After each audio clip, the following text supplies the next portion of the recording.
promotion du programme French Tech 2030 a été dévoilée jeudi dernier. 80 entreprises, dont notre French Tech de ce matin. Louis Létinier, bonjour. Vous êtes le cofondateur et directeur médical de Synapse Médecine. Vous proposez MedGPT. C'est facile, c'est dans le nom, c'est un chat GPT. Mais pour les médecins, en gros, pourquoi ils ont intérêt à utiliser une solution à côté de chat GPT? Ça suffit pas, chat GPT? Alors bonjour. Non, en effet, pourquoi on a fait MedGPT? Tout simplement parce qu'aujourd'hui, on voit qu'il y a un usage massif des IA génératives par les professionnels de santé. Dans tous les pays du monde, toutes les enquêtes le montrent. On discute beaucoup avec des hôpitaux et des professionnels de santé sur le terrain, ils nous le disent. Maintenant, ça va poser deux problèmes. D'abord, en termes de qualité médicale. Quand vous êtes un professionnel de santé, vous utilisez une IA médicale, vous devez avoir absolument confiance dans la réponse.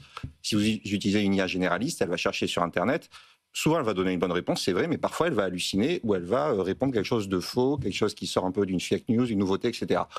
Et le deuxième problème, c'est un aspect de souveraineté. Ça fait un lien avec le French Tech 2030. Évidemment, est-ce qu'on a envie que demain, nos professionnels de santé prescrivent ou posent des diagnostics aidés par une IA américaine ou chinoise avec toutes les questions que ça pose, les données qui partent là-bas?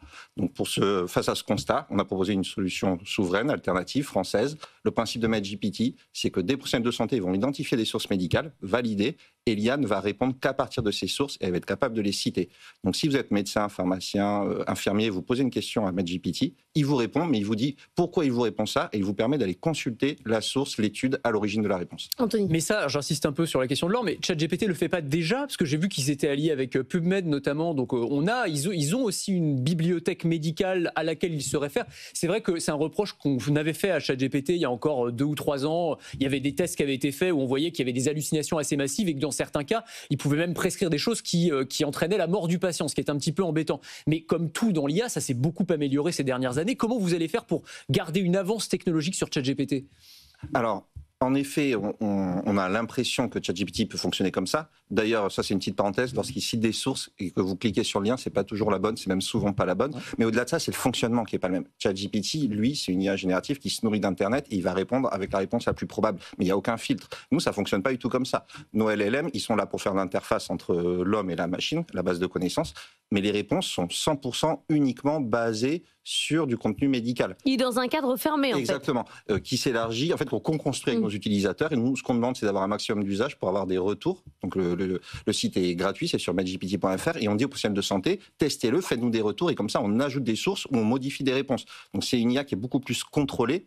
Et d'ailleurs, juste, on a fait un test, on a fait passer les ECN 2023, donc le concours de l'internat de médecine, à ChatGPT, à MedGPT, on avait 7 points de plus de bonnes réponses. Pourquoi? Tout simplement parce que déjà, on répond avec du contenu adapté à la France. Les recommandations ne sont pas toujours les mêmes aux États-Unis et en France. Et ensuite, parce qu'on ne répond qu'à partir de contenu médical. 66% des médecins américains utilisent déjà ChatGPT. Vous pensez qu'aujourd'hui, c'est combien de médecins français? Alors, c'est dur de répondre précisément à la question. Je sais qu'il y a eu des études, notamment dans des CHU de taille moyenne, qui montraient qu'il y avait des centaines de milliers de connexions par mois faites par des professionnels de santé. Donc, voilà. Ce qui est certain, c'est que ce chiffre augmente de jour en jour. Et que de plus en plus, Alors, les Américains ont forcément un petit temps d'avance là-dessus, sur cette habitude à utiliser des technologies comme l'IA, mais on va tendre vers ces chiffres-là, c'est évident. Il y a aussi une question générationnelle, en effet, mais de plus en plus de médecins, de plus en plus de professionnels de santé, pas que les médecins, et de tout âge vont vers l'IA, nous le disent et nous le demandent.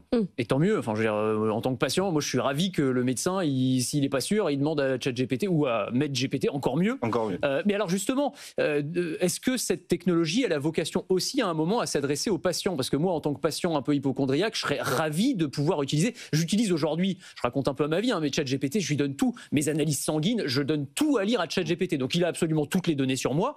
D'où le sujet de souveraineté que vous souleviez, mais est-ce que votre outil à vous, il a vocation à s'adresser à un moment au grand public? Alors, on a la demande, le besoin existe, on ne va pas dire le contraire.